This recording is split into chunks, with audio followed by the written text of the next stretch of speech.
Bulletin की शुरुआत करेंगे कानपुर से। कानपुर नगर निगम मुख्यालय में आज कानपुर के सभी प्रमुख अधिकारियों की महत्वपूर्ण बैठक संपन्न हुई। बैठक में अतिक्रमण, जल प्रदूषण, वायु प्रदूषण, भूजल गुणवत्ता, शिक्षा और शहरी विकास से जुड़े विभिन्न मुद्दों पर चर्चा की गई। बैठक की शुरुआत हटाए गए अतिक्रमणों को दोबारा न होने देने के निर्देशों से हुई। विशेष रूप से सीटीआई से हलुअखाड़े तक की नहर पर हुए अतिक्रमण पर चर्चा करते हुए महापौर ने सिंचाई विभाग को निर्देश दिया कि नहर से अतिक्रमण हटाकर नगर निगम को सौंपा जाए। गंगा नदी में औद्योगिक अपशिष्ट गिरने और नहरों की सफाई को लेकर मंडलायुक्त विजयन ने चिंता जताई। वहीं उन्होंने गंगा प्रदूषण नियंत्रण में तेजी लाने को कहा। वायु प्रदूषण पर पूछे जाने पर एक अधिकारी ने अभी ज्वाइन किया है कहकर जवाब देने से कतराया, जिस पर महापौर ने नाराजगी जताई। वहीं बैठक में केडीए यानी कि कानपुर विकास प्राधिकरण से तालाब और चारागाहों के गायब होने पर जवाब तलब भी किया गया। केडीए ने स्वीकार किया कि इन स्थलों पर अतिक्रमण हुआ है। महापौर ने हाल ही में प्रेमनगर में हुई 5 मौतों का हवाला देते हुए बिना मानक के बन रही बहुमंजिला इमारतों पर चिंता जताई और उन्हें गिराने के निर्देश दिए। मेट्रो परियोजनाओं के नाम पर भी चर्चा की गई। महापौर ने सुझाव दिया कि एसपीएम हॉस्पिटल जैसे किसी मोहल्ले से संबंधित नामों को बदला जाए और नयागंज स्टेशन का नाम भी पुनर्विचार करके रखा गया। जल निगम से अमृत योजना की प्रगति पर भी जानकारी ली गई, जिसमें बताया गया कि योजना का लाभ 1400 घरों को मिला है। भूगर्भ जल में क्रोमियम और मरकरी की मौजूदगी पर चर्चा करते हुए एनजीटी के निर्देशों का पालन करने के लिए भी कहा गया। वहीं परिवहन विभाग से वाणिज्यिक ट्रकों के ओवरलोडिंग और उससे सड़कों को हो रहे नुकसान पर भी चर्चा की गई। आपको बता दें, लोक निर्माण विभाग से फुटपाथ की मरम्मत और कोयला नगर से बर्रा बाईपास तक की अतिक्रमण हटाने की प्रगति पर भी सवाल पूछे गए। वहीं बेसिक शिक्षा विभाग से आरटीआई के पात्र छात्रों के दाखिले में हो रही लापरवाही पर चिंता जताई गई। वन विभाग से कहा गया कि काटे गए नीम और पीपल जैसे पर्यावरण सहयोगी पेड़ों के स्थान पर 10 नए और पेड़ लगाए जाएं। बैठक में नगर आयुक्त सुधीर कुमार, मंडलायुक्त के विजयन, उप नगर आयुक्त आवेश खान समेत कई विभागों के अधिकारी मौजूद रहे।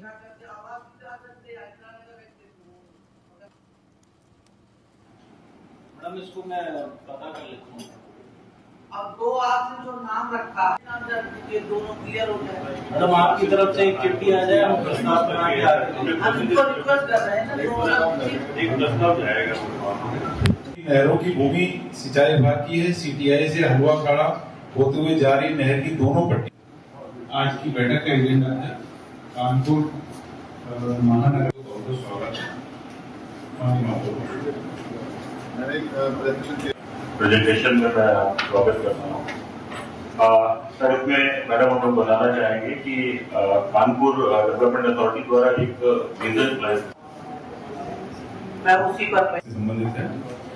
इसमें अतिक्रमण हटाए जाने के बाद नगर निगम फोटोग्राफी कराकर पुलिस विभाग को हैंडओवर करेगा। पुलिस विभाग की यह जिम्मेदारी होगी कि वह पुनः अतिक्रमण ना हो। पुलिस डिपार्टमेंट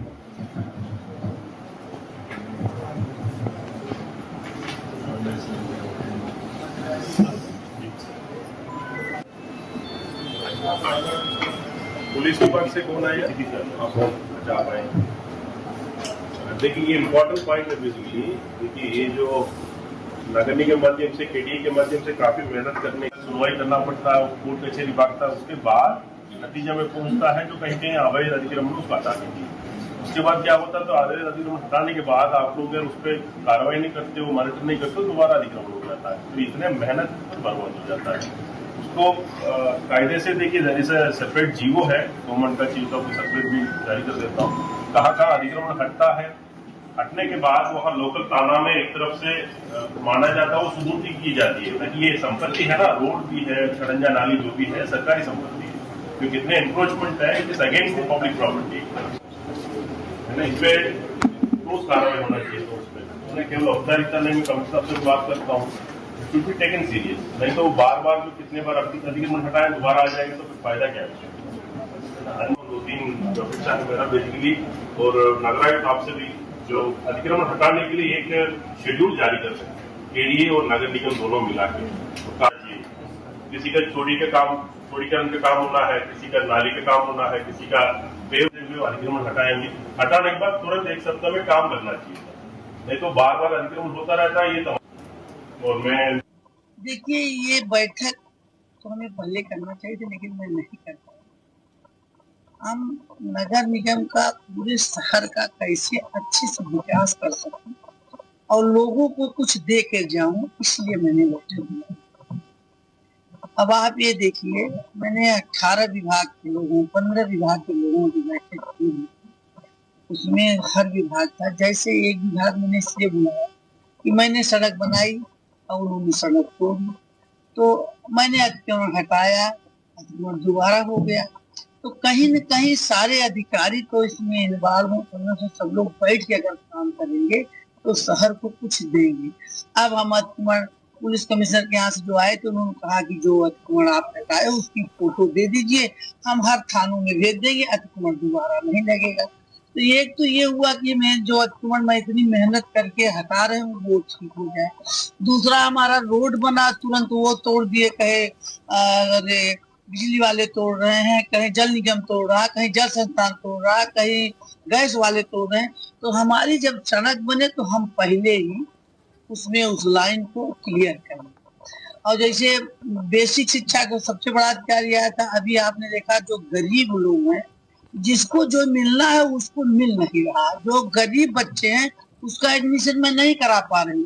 जो माफिया लोग घूम रहे हैं वो जा करके अपना वो कार्ड बनवा ले रहे हैं, अपना वो जो बनता है सब बना करके वो घुस जा रहे हैं, लेकिन वो बच्चे नहीं आ पा रहे हैं जिनको जरूरत है, क्योंकि यहाँ पर 50 बच्चे आ चुके हैं। इसलिए मैंने बेसिक शिक्षा बुलाया। मैं सुबह एक टाइम तो छोटे छोटे चमड़े नहीं लो, ट्रक के ट्रक गंगा जी में फेंक दिए जाते हैं, और टैपिंग हुआ नाला वो सब देखे तो प्रदूषण की एक पेड़ कट रहे हैं, सब कुछ हो रहा है। ये सब देखेंगे तो शहर को हम कुछ देंगे।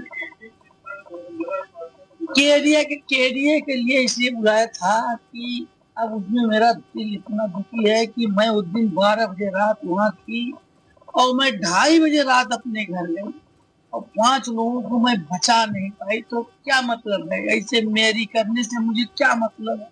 आप ये बताइए कि मैं मेयर हूँ, मैं कुछ न कर पाई, इसलिए कि अगर वो मकान नक्शे के हिसाब से होता तो निश्चित तौर पर कुछ होता। 5 मंजिला मकान है, कहीं निकलने की नहीं, अगर ऊपर ताला न बंद होता तो बच्चे ऊपर से भाग आते। तो वो दुख है मैं, अब वो देखो 5 बच्चे इधर मरे और दद्दू उधर मरे, तो कहीं न कहीं ये दुख हमें है कि